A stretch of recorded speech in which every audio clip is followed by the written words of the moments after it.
Aksi saling serang antar dua kelompok dari dua kampung di Kelurahan Kuam Kilama Timika, Papua, Rabu pagi berlanjut. Akibat aksi saling serang ini, puluhan orang dari dua kampung dilarikan ke rumah sakit.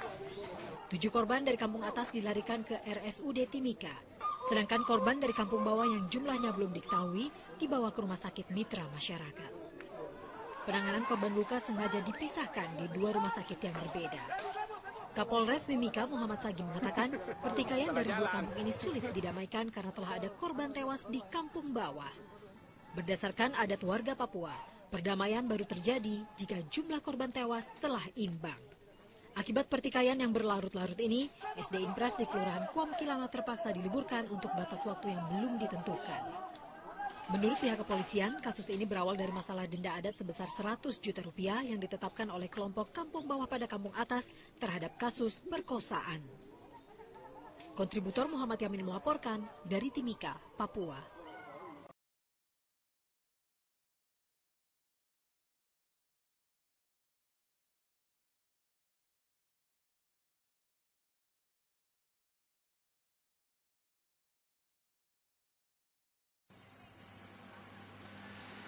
Situs Candi Muara Takus yang terletak di Kecamatan 13 Koto Kampar, Kabupaten Kampar Riau, ini merupakan salah satu bukti sejarah masuknya agama Buddha di tanah air. Situs Candi Muara Takus yang terletak di Desa Muara Takus, Kecamatan 13 Koto Kampar, Kabupaten Kampar Riau ini merupakan candi peninggalan Buddha tertua di Sumatera.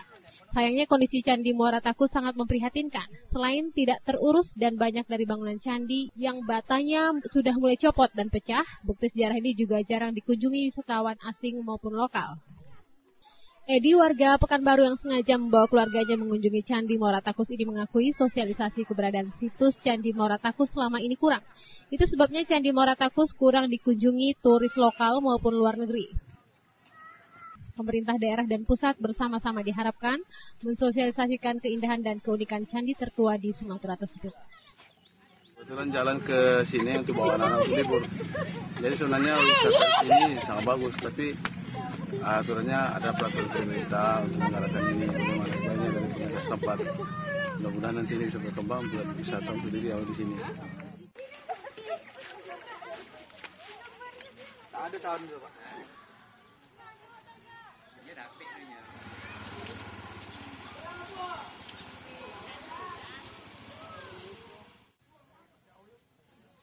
Anto Badai, Sambut TV Online dari Bangkinang, Riau.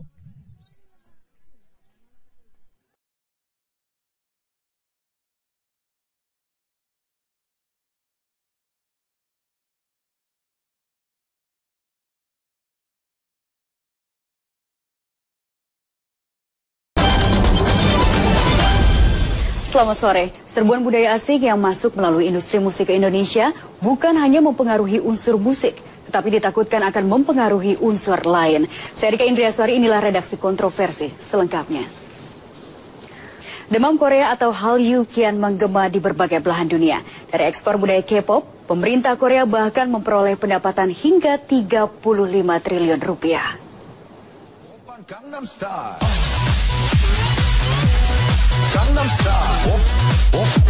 Gangnam Style, inilah tren terbaru industri hiburan Korea yang telah mendunia.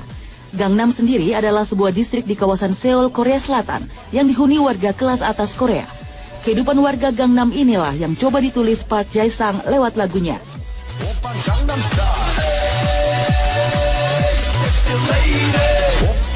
Demam Korea atau Hallyu di berbagai belahan dunia telah sukses membuat negeri ginseng ini memperoleh pendapatan hingga 35 triliun rupiah per tahunnya. Sejumlah konser boyband Korea yang digelar di sejumlah negara sukses menyedot perhatian penggemarnya. Konser Suju yang digelar di tanah air beberapa waktu lalu pun menjadi bukti betapa fenomena boyband Korea begitu digandrungi. Ribuan remaja dari berbagai daerah rela berebutan untuk mendapatkan tiket. Beberapa di antaranya bahkan sampai jatuh pingsan. Dan hari ini, momen serupa seakan berulang saat sejumlah grup vokal asal Korea seperti SNSD, Super Junior, SHINee, EXO dan lainnya menggelar konser SM Town Live in Jakarta Sabtu malam. Sejak kemarin pun sejumlah penggemar sudah menuju Jakarta, lengkap dengan beragam atribut yang sengaja mereka siapkan. Ya, demi idola grup band Korea yang bakalan tampil di Gelora Bung Karno, Jakarta, Anggota K-pop Surabaya ini sengaja membawa hadiah untuk personil yang diidolakannya. Salah satunya jamu jahe merah untuk personil EXO. Gimana hadiahnya? We are one, EXO saja.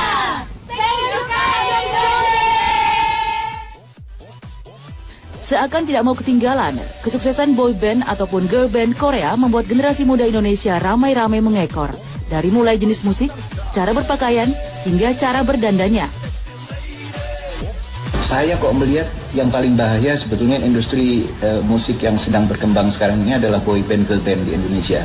Karena terjadi kemiripan dalam beberapa lagu diantaranya dengan band-band dari Korea, boy band atau girl band dari Korea. Dengan penduduk yang mencapai lebih dari 200 juta jiwa, seharusnya kita bisa bersaing tanpa harus menjadi penonton ataupun pengekor industri hiburan negeri asing. Tim Liputan, Trans 7.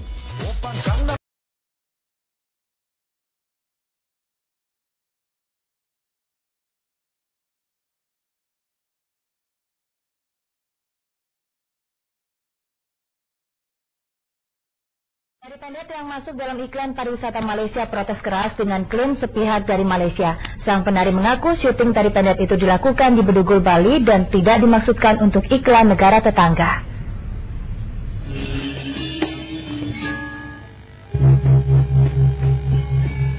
Bedugul, Bali.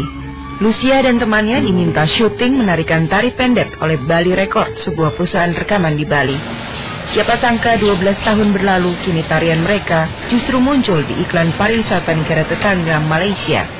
Sangat kaget kok bisa ke Malaysia, padahal itu kan syutingnya Bedugul. Terus yang ngajak syuting juga orang Bali Record. Nggak tahu, nggak ada gini kontak sama Malaysia.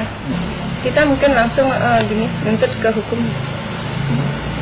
Andaikan Malaysia sadar menciptakan dan melestarikan tari pendek sebagai budaya Indonesia, tidaklah semudah memasukkan tari pendek dalam iklan pariwisata mereka. Di senja harinya, hati Niketut Ceni, salah satu maestro tari Bali, kini tercabik dengan kenyataan tari pendek diklaim Malaysia. Meski tubuh tak lagi lentur, meski mata tak lagi cerah, tapi lihatlah betapa Niketut Ceni masih begitu fasih menari, mengajarkan pada anak-anak ini bagaimana seharusnya pendek ditarikan. Ada orang lain, saya tidak mau, belajar bisa menangis. Kalau orang